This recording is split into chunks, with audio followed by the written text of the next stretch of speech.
니콜라우스 진젠도르프는 독일에서 18세기 경건운동을 선도한 그리스도인이었습니다. 그는 귀족 집안에서 태어나 백작의 자기를 받은 그러한 사람이었습니다. 젊은 날 그의 영혼이 방황하고 있을 때 도미니코 페티의 그림 이 사람을 보라가 눈에 들어왔습니다. 그 그림에 보면 주님의 십자가가 있었고 그 십자가는 이렇게 묻고 있었습니다. 나는 너를 위해 이 십자가를 졌다. 너는 내게 무엇을 하였느냐? 진젠도르프의 가슴은 뜨거워졌고 감동의 눈물이 그의 볼을 적셨습니다. 저는 주님을 위해 한 것이 없습니다. 이제부터 십자가만 따르겠습니다. 그리고 그는 십자가를 꿈꾸기 시작했습니다. 진젠도르프는 정부의 공직을 버리고 박해받는 기독교인들의 피난처가 되기를 자처했습니다. 주님이 보호하시는 곳이라는 의미를 담은 헤른후트 공동체를 만들어 경건생활과 선교활동에 전력을 기울입니다. 모라비안 교회의 선교운동은 이 진젠도르프의 십자가 사랑과 꿈에서 나온 결실이었고 경건주의 운동이 바로 여기서부터 출발하게 됩니다. 십자가를 뜨겁게 느끼고 마음에 새기며 꿈꾼 적이 있습니까? 십자가가 단순한 목걸이로 사용되거나 내지 문패나 장식물 혹은 사인으로만 그치는 것이 아니라 내 머리와 가슴에 살아있어 꿈꾸는 대상이 되고 그리고 그 십자가를 사랑하고 그 십자가를 정말 꿈꾸는 여러분의 십자가, 그리고 우리의 십자가는 과연 무엇입니까? 젊은 연인들이 저녁에 헤어질 때 하는 말 가운데 이런 말이 유행한 적이 있었습니다. 잘 자, 내 꿈 꿔, 뭐 이런 거. 그러나 이것 때문에 겪는 위기 또한 크고 심각했습니다. 다음날 만나서 여자가 묻습니다. 내 꿈 꿨어? 어디 제대로 꿀 리가 있었겠습니까? 금세 눈꼬리가 가늘어지면서 너 날 사랑하지 않는구나? 이렇게 되고 맙니다. 안 꾸고도 그래 꿨어. 야, 너 꿈에서도 예쁘더라. 거짓말, 억지로 거짓말까지 지어내고 말이야. 이렇게 아웅다웅하는 일들이 많이 있었습니다. 꿈을 꾼다는 건 사람만이 할 수 있는 일입니다. 물론 어떤 사람은, 저 같은 경우에는 밤새 꾼 꿈을 잘 기억을 하지 않습니다. 건강으로는 그것도 나쁘지 않고 어떤 면에서는 좋다고 합니다. 그런데 사람만이 꿈을 꿉니다. 잠을 자면서 자는 그런 꿈 말고 우리가 갖고 있는 꿈 있지 않습니까? 여러분의 꿈은 무엇입니까? 여러분의 드림, 여러분의 비전, 그건 무엇입니까? 예수님의 꿈을 꾸고 십자가의 꿈을 꾸었느냐고 여러분이 그렇게 꾸고 사는지 저는 묻지는 않겠습니다. 여러분 꿈에도 자유가 있어야 하니까 말입니다. 주님께서 우리에게 율법으로부터 자유를 주셨으니 더구나 율법적인 꿈을 꼭 꾸어야 할 필요도 없습니다. 그러나 우리가 성경을 읽고 또 십자가를 묵상하게 되면 두 가지 상반된 면이 나타나는 것만은 분명합니다. 십자가의 도가 멸망하는 자들에게는 미련한 것이요 구원을 받는 우리에게는 하나님의 능력이라. 여러분, 십자가가 원래 무엇입니까? 고대 로마 시대의 가장 극악한 사형기구입니다. 그러니 죄 중에서도 가장 죄질이 나쁜 놈을 죽일 때 사용하는 사형기구였단 말입니다. 그런데 그것이 오늘날 예수님을 그리고 기독교를 상징하는 마크처럼 되었으니 참 이해하기 쉽지 않습니다. 거기에 매달린 사람이 얼마나 심한 고통을 받고 목숨이 끊어졌을지, 여러분, 예수님의 손바닥에 그리고 머리에 그리고 발등에 못이 박혀 있었다는 것을 알고, 또 여러분들은 그 못이 얼마나 굵은 못이었는지, 사실은 못이라기보다는 정 같은 것이었죠. 그것이 박혀 있었던 바로 그 고통이 얼마나 대단했을지 여러분 진짜 가실 수 있을 겁니다. 십자가에서 그렇게 죽어간 사람이 어떻게 하나님의 아들이 되었는가? 논리적으로 이해하기 쉽지 않습니다. 그런데 그 십자가에 도, 즉 로고스가 있다고 성경은 말씀합니다. 영어 성경으로는 십자가의 메시지, Message of the Cross라고 나와 있습니다. 하나는 foolishness, 즉 어리석고 바보 같은 것, 다른 하나는 Power of God, 하나님의 능력이라고 했습니다. 여러분, 십자가는 우리에게 그렇게 동전의 양면처럼 하나는 foolishness로, 하나는 Power of God, 그렇게 우리에게 다른 꿈을 꾸게 하는 두 가지의 메시지를 주고 있는 겁니다. 세상에는 참 수많은 민족이 있습니다. 현대사회에 가장 큰 영향력을 행사하고 있는 미국과 영국 중심의 앵글로 섹슨 민족이 있죠.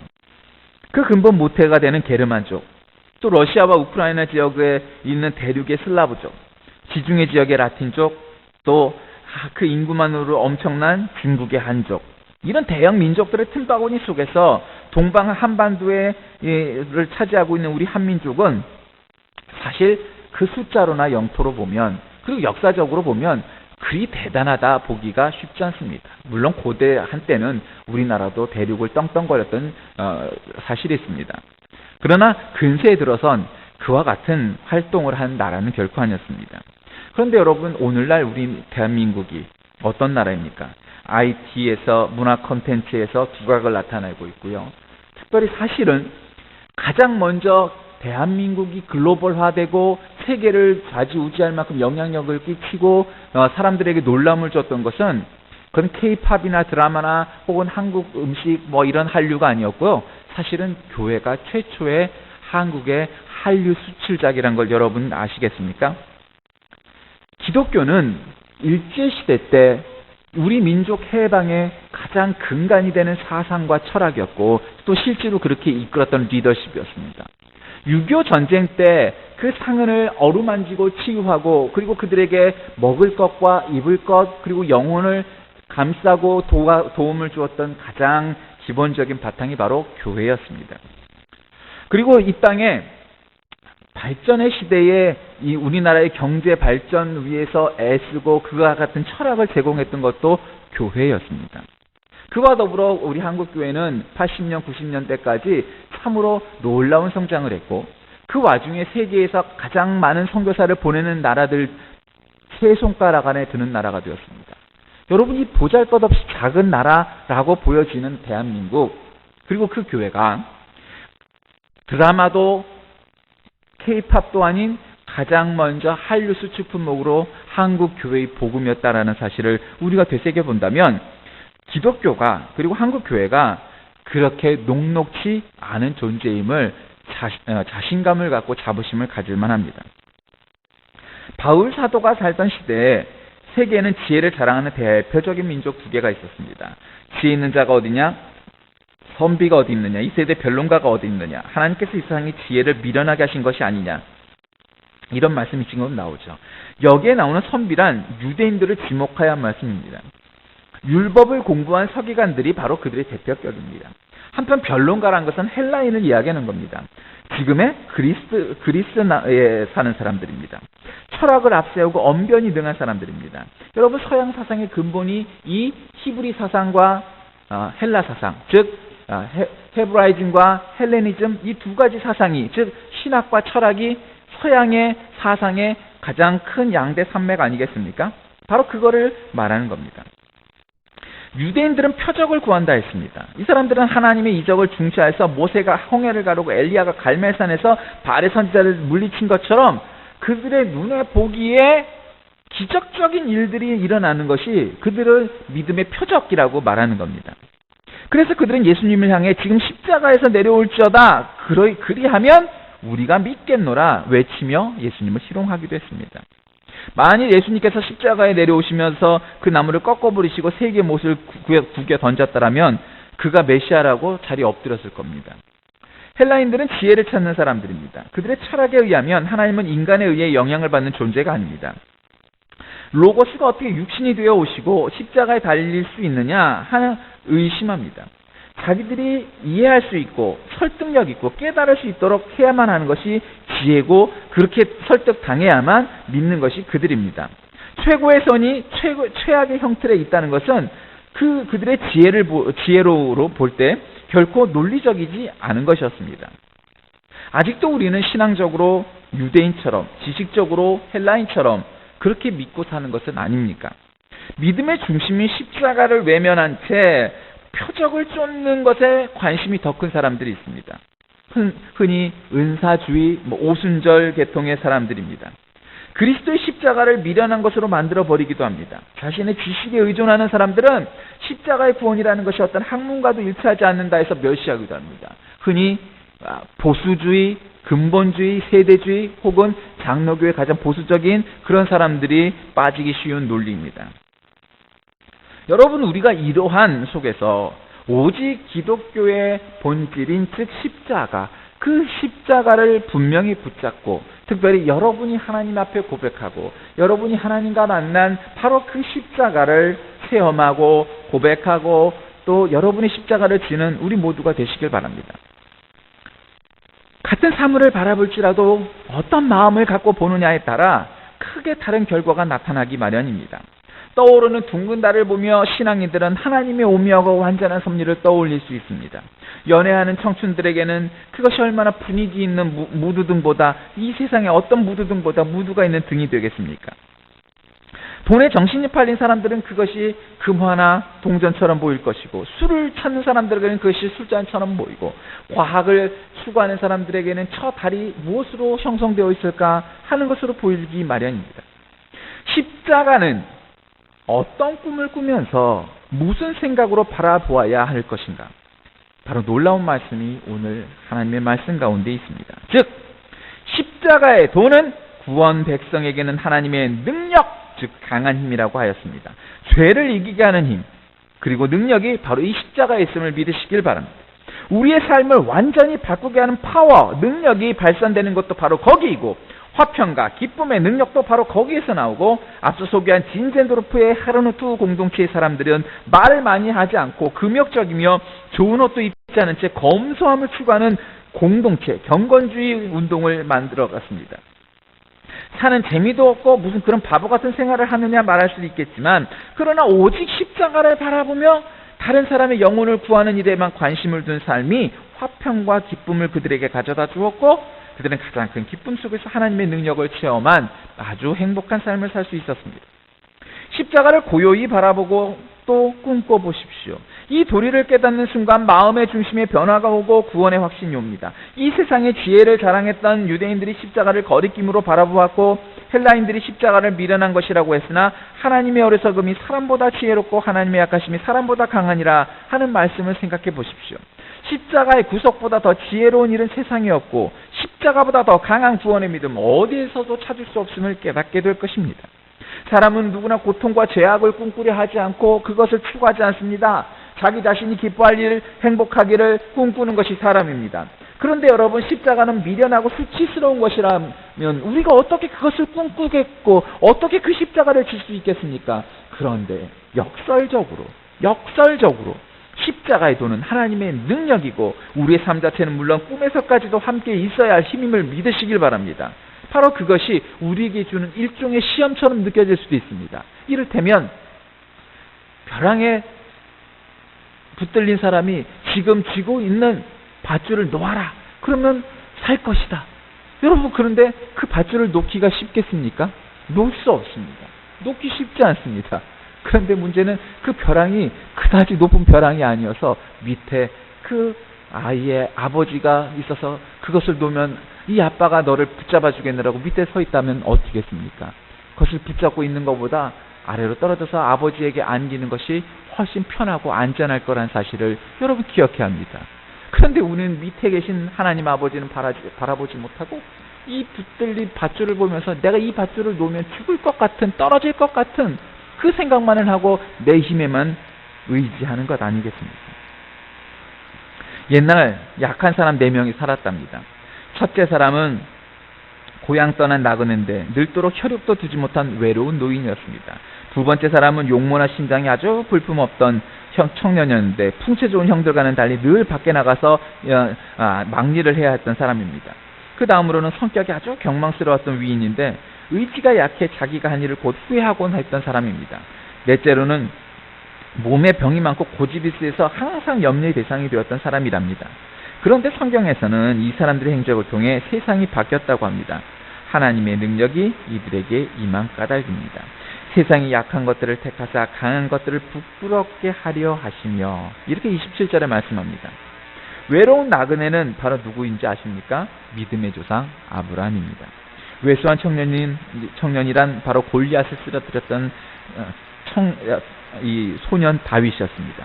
경망스러운 사람은 바로 천국 열쇠의 주인이었던 베드로입니다. 고집이 센 환자는 바로 선교사 사도 바울입니다. 여러분, 이들이 처음부터 완벽한 능력을 가졌을까요? 우리가 성경에서 그들의 결과를 보고 그들의 가장 하이라이트였던 성령 충만해서 하나님과 동행했던 그 찬란했던 순간만을 바라다 보면 그들은 정말 위대한 믿음의 위인들입니다. 그러나 여러분, 그들의 시작이 어떤 사람이었는지 잘 아시죠? 아브라함은 우상을 만들던 자의 아들이었고 그도 그런 사람이었습니다. 지금으로 말하면 무당의 아들 비슷한 거였습니다. 그러니 그 시작이 뭐 그리 대단한 거였겠습니까? 여러분, 다윗도 여러분 형제들 속에서 어떻게 삶을 살았는지 잘 아시죠? 예.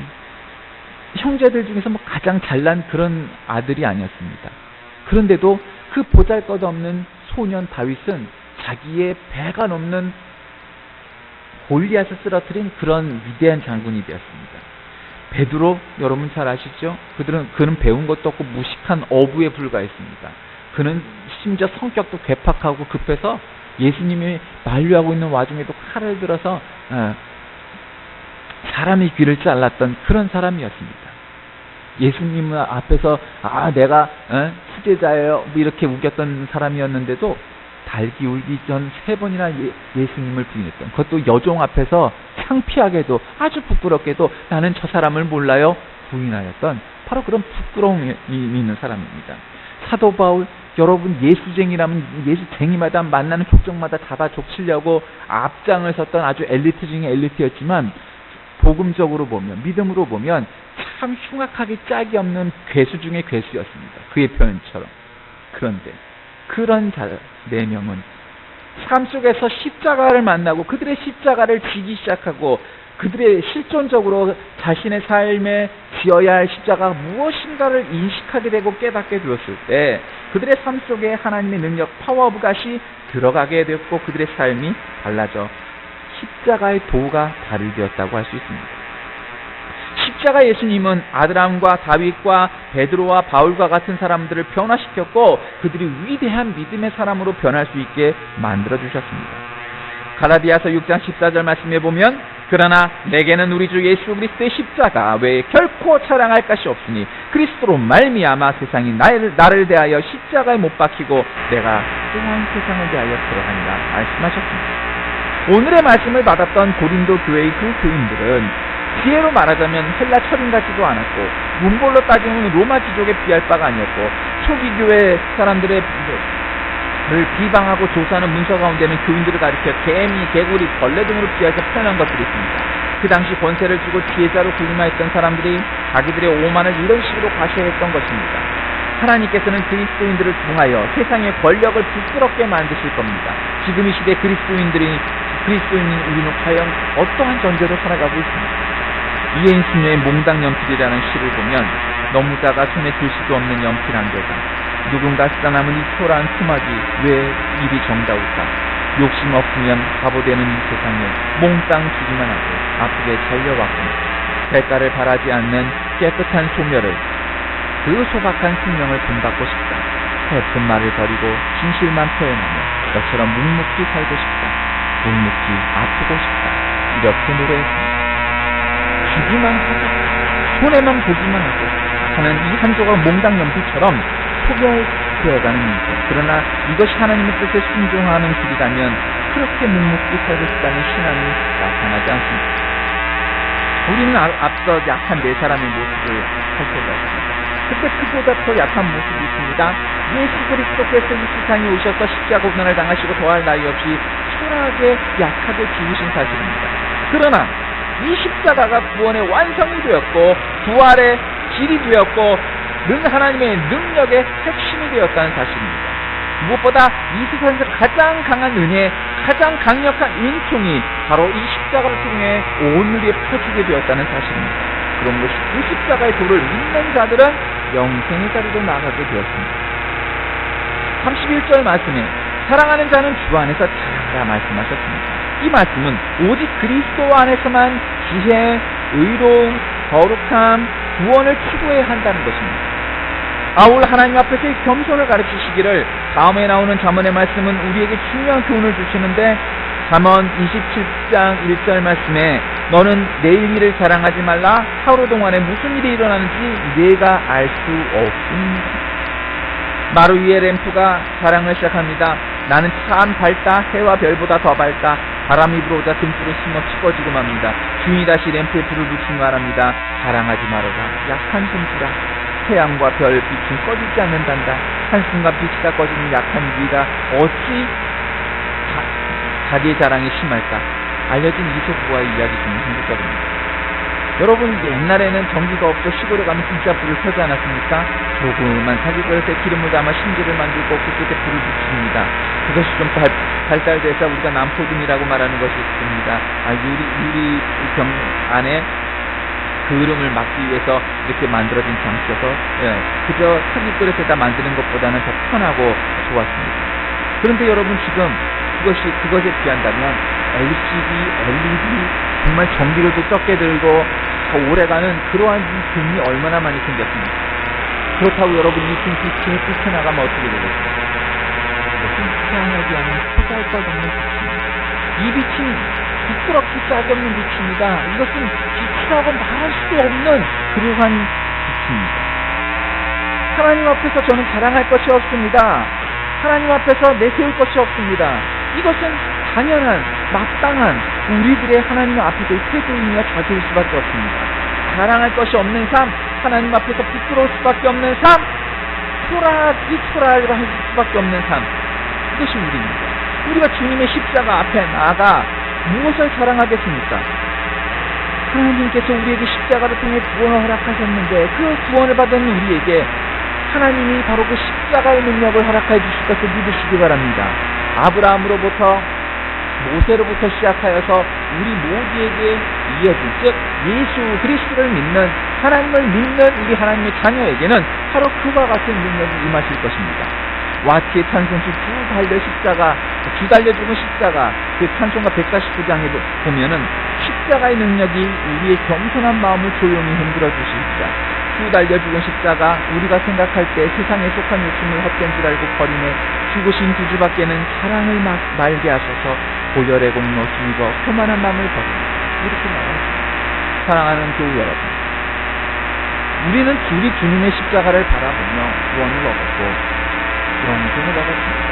여러분은 어떤 십자가를 주신 겁니까? 나의 십자가는 과연 무엇입니까?